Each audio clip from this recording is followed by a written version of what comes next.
வணக்கம். நாங்க government higher secondary school Kumarapuram தோப்பூர்ல இருந்து 6th ஸ்டாண்டர்ட் படிக்கிறோம். I am Keerthana. I am Shanti. I am Ashika. I am ஆண்ட்ராஸ்.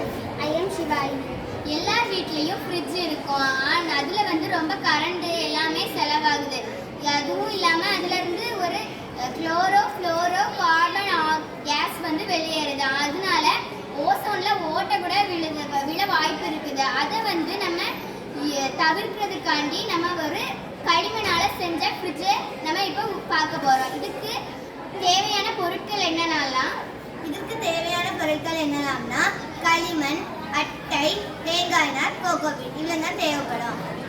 நம்ம வந்து அந்த ஒரு பெட்டியில் ஒரு பாக்ஸ் வந்து நம்ம ரெட்டை சுவரை வச்சு ஒரு களிமண்ணால ஒரு பாக்ஸ் பண்ணணும். அது வந்து 5 to 8 சென்டிமீட்டர் அளவுக்கு இடைவெளி இருக்க மாதிரி நம்ம பண்ணணும். அதுக்கு இடையில கோகோபீட்டை வந்து வைக்கணும்.